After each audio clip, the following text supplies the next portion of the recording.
There's a company nearly every chip maker relies on that doesn't actually make anything tangible. Yet its blockbuster IPO in September valued it above $54 billion. It's the largest public offering in over 2 years.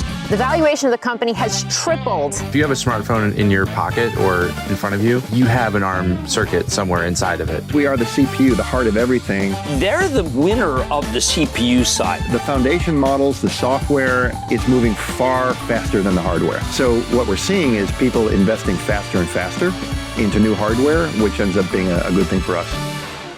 Ladies and gentlemen, please welcome ARM CEO Rene Haas.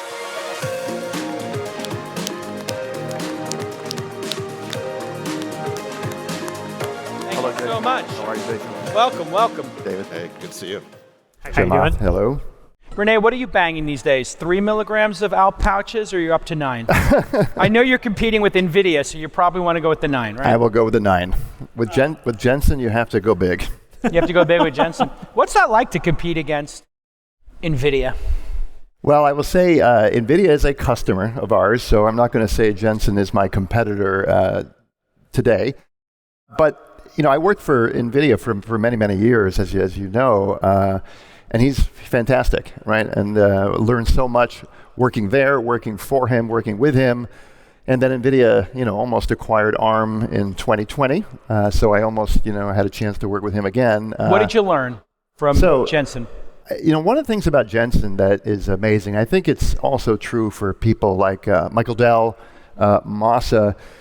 You have these entrepreneurs who started their companies 30 years ago, 40 years ago, and they're still running it. So you have this amazing set of characteristics of vision, speed, fearlessness, taking risk, and an ability to pivot very, very fast. And I saw that a lot at NVIDIA. When I was there, we were only about $4 billion in sales. And at that time, we were looking at lots of different ways to grow business models and such. And I just remember being, one story, we were at a strategic offsite, and it was supposed to be a review of roadmaps where we were looking at each one of the general managers, going through what they projected in their business.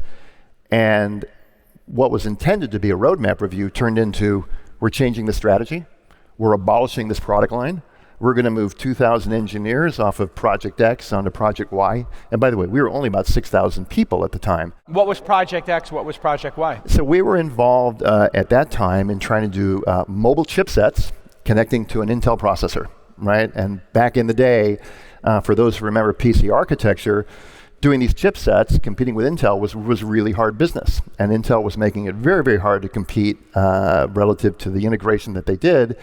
And in fact, that was the genesis of starting to pivot to ARM in a very big way inside NVIDIA. Because at that time, Jensen looked at what was going on with SoCs and ARM-based architecture and moved everybody onto the SoC program. Let's maybe take a step back and level set for the audience. So just to give some background, Masayoshi Son and SoftBank took ARM private. Took it private, yeah, for $32 billion. $32 billion. And then tried to sell it famously. Yes. Couldn't find a bidder. Could not find a bidder. Hung on to it. Took it public. It's now a $150 billion market cap company. That's right. And you were telling us backstage, he famously, refuses to sell a share. That's so right. It's like a slow kind of process of just building the shareholder base, but you've done phenomenally well as a business. Just set the landscape for people that want to understand NVIDIA, the most valuable company in the world, but it's a window to understanding AI. Mm-hmm. What do they make that's so powerful, and why aren't there other competitive solutions at that level of scale yet? And how do you think that changes over the next 5-10 years? Oh boy, a lot there to describe. So the way to think about NVIDIA, and to some extent, I don't, even though I'm the CEO of ARM, I don't want to tie it necessarily back to ARM, but in our world, what really drives demand is compute workloads. At the end of the day, is compute workloads. And when a new workload is essentially either identified and or invented, then it comes down to what is the best architecture processor-wise to address that workload. So let's look at AI. The lightning bolt moment of AlexNet and the work actually that the Demison team were working on. AI, particularly training, is a very, very complex parallel problem that is well suited for a GPU. And in fact, the very first work done by the engineers on AlexNet was not with Blackwell, it was not with an AI processor, but it was with a gaming GPU, a gaming card. So Nvidia was in a very, very good place to seize that moment relative to the DeepMind moment / AlexNet / the transformer / training, and fast forward, training these complex AI models, as Demis was just talking about. This is a huge, huge amount of work. Now, what role does ARM play there? Every one of these workloads requires a CPU to not only run the computer, but help the accelerator run. And that's where NVIDIA is a customer today. Their most advanced chip, called Grace Blackwell, is 72 ARM CPUs with a Blackwell architecture. And that's where NVIDIA plays today. So back to where does NVIDIA fit? There is competition. Demis talked about with Google, they do their own chip called TPUs. Obviously, NVIDIA is the leader with general purpose. But right now, we're in this interesting world where people are looking at, is it a general purpose chip? Is it a custom chip? Et cetera, et cetera. It's a fascinating time to be in this industry, for sure. Where do you think companies like Tesla, Tesla recently merged two paths, and now they're working on AI5 and AI6, and some of the more emergent companies like Cerebras, and there's a whole slew of companies now, Grok and others, that have raised enormous amounts of money. Do you believe that the role of ARM should be to be the, lack of a better phrase, the arms dealer to all of those folks that need that capability? Or at some point, do you think that, you see enough of it where you're like, gosh, I could just do this better? Maybe a little bit of both. Today, the role we play is we are now increasingly that microprocessor that connects to these accelerators, whether it's something that's done by Cerebras or it's something that's done by Nvidia, something done by Google. They're connected. Could we do something ourselves custom? It's possible. Could we also supply the intellectual property to somebody building a custom chip? We're doing that today. So to some extent, we're in a very unique place that not only can we provide the solution, whether it's standard or custom, but as AI moves from gigawatt data centers to running in these headsets or running in a wearable or running in something that needs to be energy efficient, you still need to run the compute workload, but now you need to run the AI workload. And that is a place that I think only ARM is uniquely positioned to address. So you're going to make chips and compete with NVIDIA? I'm not going to say that today, but could we do that? I hinted in the last conference call that we're looking at going a little bit further than we do today. Could we see in the next few years, could we see a divergence in the market between training and inference? Because what I've noticed is that you've got XAI and OpenAI, and Google's already doing it with TPUs. They're building their own chips for inference, which might be, 99% of the workloads. They seem to acknowledge that NVIDIA is the best at training, and they haven't at least announced an effort to challenge NVIDIA for training. So is there a possibility that the market could sort of bifurcate into training chips and inference gets much more competitive? Yes, and I also think you have a third bucket where training distills down to simpler training chips, that you don't need to run a trillion parameter model. You can have a giant model that now treats and teaches smaller models, mixture experts, 20 billion parameters, that can be a mix of inference and training, doing reinforcement learning, where the chip is now helping learn trained areas. It's almost like the professor teaching a student who can also be a student teacher, right? Who can do a little bit of both. And then there's inference that over time will be very dedicated, and particularly as you get to endpoints that you can't have a GPU that runs at a kilowatt of power. It's impossible. Right. So if you have robots in the field, we have 500 million robots. What is the chip market going to look like for robotics? What makes it different than what we have today on the embedded side versus the data center side for AI inference? Yeah, physical AI is going to be a gigantic market. Today, quite candidly, they're using... Bigger than data centers? Yeah, I think so. Because I think they're going to... Today, they largely use repurposed automotive chips, right? Things that have functional safety, compliance around ADAS, but they're not specific for actuators or specific for smaller parts of the joint. So physical AI, particularly AI that can learn, is, I think, going to be a giant market, because the robots themselves will have tens of chips, hundreds of chips. So yeah, from a unit standpoint, it could be huge. The numbers are going to be well beyond what we see today. Rene, you started the business, or ARM started really making reference designs and then working with partners.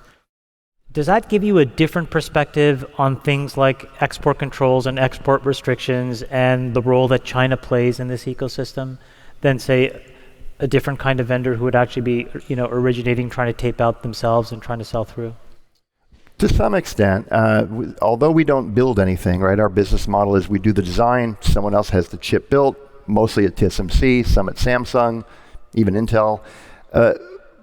But because we are early in the value chain relative to the software ecosystem, in other words, we probably see what people are doing earlier than anybody else, because ultimately we're the link between the hardware and the software.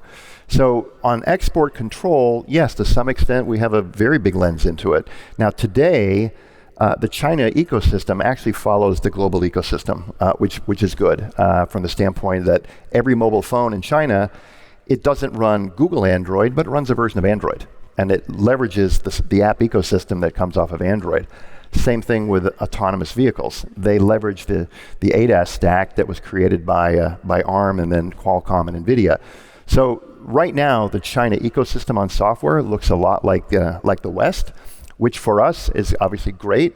And we have a very market opinion in terms of where we want things to go. It's great if the global ecosystem remains open. What's your take on President Trump taking 9-10% of Intel, and how did that company miss this entire revolution so badly?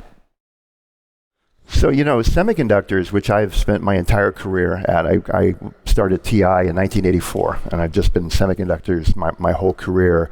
There are long product cycles. It takes a long time to develop chips. It takes a long time to invest in fabs. It takes a long time to define architectures and ecosystems.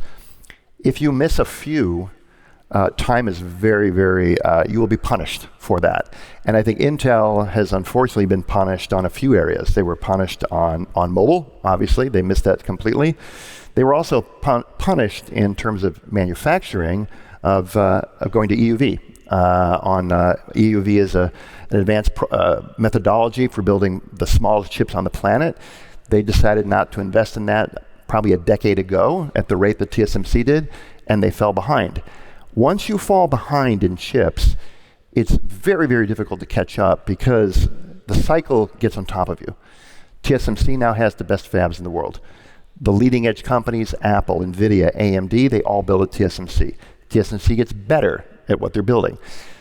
An Intel, a Samsung, they don't get the opportunities. It just compounds. And that flywheel, once it compounds and it compounds, it's very hard to catch up. So it's a series of issues. So if you think about maybe then Intel having lost its footing, you did mention EUV, and the leaders there, like companies like ASML, and then even one step back, companies like Carl Zeiss that make these lenses.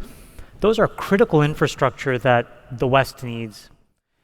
Is there a role for the government to be spending more capital to incubate those kinds of things so that we have a little bit more diversity in the supply chain? So that, if you contrast and compare, there's the Intel investment, but then there's these other things that are still maybe we should also be doing? Oh, 100%. I mean, if you look at one of the most critical components in building chips are these rare earth compounds. And there's a belief that, China has cornered the market because they have all the access to these rare earth minerals. The access for the minerals are global. There's no issue in getting access to materials. Yeah. The issue is in the refinement and actually building the factories that can refine the materials. Again, that's a decades level of investment. And I'll tell you one thing that I lived in China for a number of years, and one of the things that I was very impressed with when I lived there and still am is the industrial policy that sits inside the central government that will last respectfully an election cycle. And it will essentially be something that they require a lot of the folks who are in the Ministry of Technology to be engineers, to be thinking about a policy on building. So to your question, should the US do it? Absolutely. Okay, so Rene, let me put you on the spot. Look, between the Korea trade deal, the Japanese trade deal, the European trade deal, we have close to now $2 trillion of investment capital that these countries will make into the United States. How do we go about creating an ASML type company or capability, or these lenses? Like, how do we do that? What universities do we go to, or what labs do we go to? What do we do? I think there probably needs to be more of some of the U.S. companies working together, and I'll say this because ARM is not a U.S. company, but I would do the same if I would, working together, pooling capital for some of these initiatives to essentially get some type of grounding. You need universities, but you need corporations to get behind this as well as financing, private equity, all kinds of different capital, because this is a huge capital investment that also requires investment from companies and private equity, but at the same time, it needs to last for years. Just talking about the fabs, TSMC's built this facility in Arizona. There was reports about the inability to get labor, to train labor, to get a workforce that, I don't know what the right term to use is. Culturally, the workforce would operate the same way as they do back in Taiwan, and they were really challenged, and they had to bring folks over to Arizona to work the facility. These were news reports, so we don't know this firsthand. Do you think we have the capacity to do fabs in the United States onshore here? And what's it going to take if you were in the administration, let's say you were the AI czar, for example, what would you advise the president to do to ensure that that happens successfully? Yeah, I don't want to take anything away from David. He's doing an amazing job as the AI czar. You've hit a very key tenet, though, relative to world-class manufacturing inside the United States and what is required to make that happen. We had it decades ago. Believe it or not, there was a time where the leading contract manufacturers in the world were U.S.-based companies, and we knew how to do that. And if you go back 30 years ago, when Apple and Compaq used to build their own PCs, and they had their own factories, believe it or not, then all of that went to companies like Flextronics and SCI, et cetera, et cetera. So we had that. Ultimately, for cost reasons, that began to move all the way to the Far East, into Foxconn in China, et cetera, et cetera. There's a great book, Apple in China, that documents a lot of this. To your point, in terms of, could we get that back? In some ways, there's no reason why we couldn't, but it is a mindset. TSMC is a 24/7 operation where if a line goes down or a customer's got a problem, not only are the technicians need to be ready to go, the engineers need to be ready to go. And that is something that I think we've lost the muscle memory inside the United States, quite frankly, on how to go do that. I mean, we may have had it a generation or so ago. I don't know that we have it now, and we certainly haven't trained a generation of folks to look at manufacturing jobs as being something that is as lucrative and prestigious. They're sort of thinking, oh, it's a blue-collar job. I don't want to go into that way. It's not viewed that way in Taiwan, right? And in Taiwan, if you say you're working for TSMC, you're studying to go off and do that, it's a highly prestigious kind of thing. So it's not just the AI czar's problem. I think it's deeper than that in terms of U.S. getting manufacturing back. So you've diagnosed the problem. Do you have a solution or recommendation? Is there a short form that you could highlight? I think we've seen a huge amount of work already done by universities. I was at Carnegie Mellon a couple weeks ago. They now have microelectronics classes for chip design. That was gone a number of years ago. There weren't even people designing chips. So I think getting manufacturing operations excellence into the universities, making that a field of discipline that the universities get behind to build up that capacity in the U.S., I think that's required. Let me go back to export controls, which Chamath mentioned. I'm not sure people here know exactly how these things work, but basically, if a product like advanced semiconductor is put on the export control list, it means that the company that's selling it or the buyer, they have to apply for a license from the Commerce Department to get their purchase order fulfilled. And the Commerce Department will then process that license request, and it goes through some interagency committee, and 5 different departments will basically have to sign off on it. And best case scenario, it takes months, but there are license applications that literally have been in the hopper for 2 years, by which time the chip is obsolete. And believe it or not, there are a lot of people and groups in Washington right now who are calling for literally every sale of a advanced semiconductor worldwide to be a licensed sale, because they think that GPUs are like plutonium or something and they're inherently scary.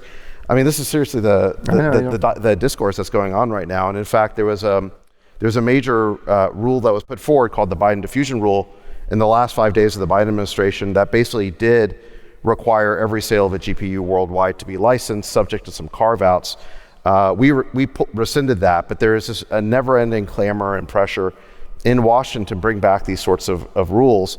And the irony is that the people who are advocating for these things call themselves China hawks, but it seems to me that the whole basis of the semiconductor industry, the reason why it's moved so fast, why you get new chips every year, is it's really been left alone by the government for the most part. It hasn't been a highly regulated industry. And I'm curious, what do you think will happen to the industry and the pace of innovation if the government now makes it heavily regulated in the way that I'm describing? You've brought up a great point, and I think we may even have a couple of those in the queue that hasn't been approved for a couple of years. You're right, semiconductors have not been regulated traditionally, and because of that, if you look at the real heart of what drives semiconductor growth, compute, whether it's Intel, whether it's ARM, whether it's Nvidia, that's the West. And why is that the West? Because that requires both innovation at the chip level and a global software ecosystem. And the world works really well when it's flat. And there isn't constraints relative to who you sell to or how ecosystems get built. If you shut off supply of a computing architecture into other parts of the world, what will happen? Certain parts of the world that have the capabilities, either in terms of people, technology, innovation, they will find a way. And they will find a way around the problem. And once that happens, you've now created two parallel universes. And then the US and the West would be at risk of that other ecosystem being an ecosystem of choice. So if you can advocate for those licenses being expedited, the world works really well in semis when it's flat. And a global ecosystem, may the best company win. Rene, the company started in Cambridge, and originally all the employees were there, but now it's sort of, I think 50% of the employees are in the UK. Tell us about building a company there and just multiculturally, and where you're going based on sort of, where technology is going. Company was started in the UK, in Cambridge, in a barn, part of a joint venture for the Apple Newton, building a processor, combination of a joint venture of Apple and VLSI Technology. They needed a low-cost chip that could run off a battery. They contracted a company to build the chip. The chip wasn't so good, but a bunch of guys said, you know what? The design's pretty good, and why don't we try to build a business from it? And that's how ARM was born. I'm the fourth CEO. I'm the first one that is not from the UK, and what I've been trying to do in the 3.5 years that I took over is to keep the great scientists and technology innovation that we have in Cambridge, but inject a bit of a Silicon Valley aggressiveness and twist to moving faster and going quicker. Now, as you said, half the employees are in the UK, but we've got folks globally, 2,000 people in Bangalore, probably over 1,000 in the United States, different parts of Europe. So it's a highly global company, and we go where the talent is, and we look for great engineers. Are you able to find great STEM talent still here, or do you need now more investment in core EE and chip design? We need far more investment. Our business is not one yet where I can say I'm hiring less people because of AI. I'm certainly hiring less finance people and legal people. Sorry, Jason and Spencer, if you're in the audience. But for engineers, AI for development, AI for creation, AI for science, that's still a hard problem to solve, which is why we need more engineers to develop chips, which is great. I think back to, is there more demand for compute? Is this AI wave that we're seeing going to continue? In the world of generating AI for science and creation, I think there's a ways to go. Leveling up for a second and looking at our relationship with China, and to get a little geopolitical here, how do you view China versus America? Is this going to be a winner-take-all with AI, or can these two, powers get along? Are we competitors? Are we collaborators? Are we destined to fight and go to war in Taiwan like we talked about last year on this stage? What's your take on it, and is there a path to us having a great collaboration with China? I'm going to be an optimist here, Jason, and say I think yes. I think that China views some of the things around AI in terms of whether these are things like guardrails or policies or things to keep things in such a way that we've got the right level of safety checks. I think their minds are in the right space, and I say this just based upon conversations I've had with folks over there. I wouldn't necessarily compare it to the nuclear arms race, but in some ways it's not dissimilar in the sense that you need the countries that have the capabilities to be willing to sit at the table to have the conversations. And China, in my experience, has shown that so far. Ladies and gentlemen, Rene Haas. Thank you. Thanks, man. Thank you. Great. Thanks, Renee. Thank you so much.